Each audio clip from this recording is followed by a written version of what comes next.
অবশেষে আমরাও স্যামসংয়ের জন্য স্টারলিংক নিয়ে নিচ্ছি। কখন দেশ ইন্টারনেট থাকে না থাকে বলা তো যায় না। চলুন আপনাদের নিয়ে একটু আনবক্সিং করি, এরপর সেট আপ করে দেখবো আসলে স্পিডের কী অবস্থা। ওরে একদম নতুন বক্স, এ তো ফোন আনবক্সিংয়ের মতো একটা এক্সপিরিয়েন্স দিচ্ছে।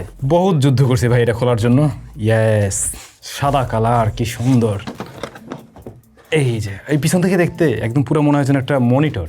এই হচ্ছে সামনের পরিবেশ, এটা বোধহয় ইনডোরের কিট। তো একটু পরে সেট আপের সময় আপনারা সব দেখবেন। বিশাল বড় সড়োটা কেবল আছে বোঝা যায়, বাট ভাই কেবল কোয়ালিটি আসলে জোস লেভেলের একদম। পাওয়ার কেবল, এটা মনে হয় পাওয়ার অ্যাডাপ্টার। এই হচ্ছে মোটামুটি জিনিসপত্র, হ্যাঁ এই আর কি। আচ্ছা চলো ছাদে যাই। ওকে, সো আমরা ছাদে চলে আসছি।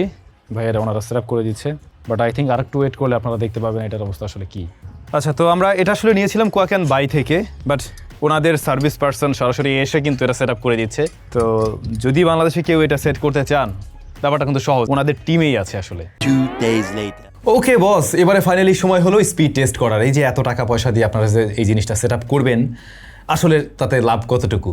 আমরা প্রথমে ওদের যে অ্যাপটা রয়েছে স্টারলিংকের অ্যাপ, ওইটার থ্রুতে দেখবো টেস্ট করে, দেন আমরা এই কম্পিউটারে কয়েকটা থার্ড পার্টি ওয়েবসাইটের থ্রুতেও আমরা দেখবো। এটার সাথে কানেক্ট করা আছে, এটার সাথেও কানেক্ট করা আছে। আমি স্টার্ট টেস্ট দিই, দেখা যাক কী অবস্থা আসে। এখানে আমরা 176 দেখছি।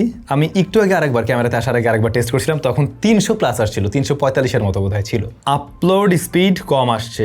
আপলোড স্পিডের ক্ষেত্রে আমরা দেখছি 37, যেটা একজন ফুল টাইম কন্টেন্ট ক্রিয়েটরের ক্ষেত্রে একটু ঝামেলার কারণ হয়ে দাঁড়াবে। আমি কোনো একটা ভিডিও আপলোড করতে গেলে এটা অবশ্যই ঝামেলা করবে। ইভেন আমি এইটা একবার টেস্ট করছি, এমন আর কয়েকবার টেস্ট করছি, মোস্টলি এমনই আসে। এমনকি যেটা শুনলাম যারা স্টারলিংক অলরেডি ব্যবহার করছে বাংলাদেশ থেকে, ম্যাক্সিমামই সবাই বলছে আপলোড স্পিড অনেকটা কম। সেটা আমিও দেখছি। কম্পিউটারে এই মুহূর্তে সিঙ্গাপুরের যে সাইটটা রয়েছে ওটা দিয়ে আমরা টেস্ট করছি। সো স্টার্ট দিলাম। এটার সাথে ইথারনেট কেবলের থ্রুতে কানেক্ট করা আছে, ওয়াইফাই না কিন্তু।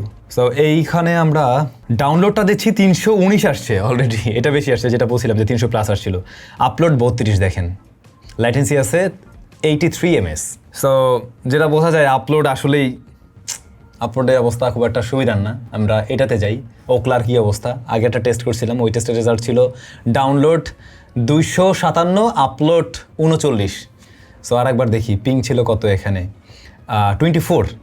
এখানে ডাউনলোড দেখছি 203-এ গিয়ে হিট করছে, আপলোডটা ওই যে সেই 39-40-এর উপরে যায় না।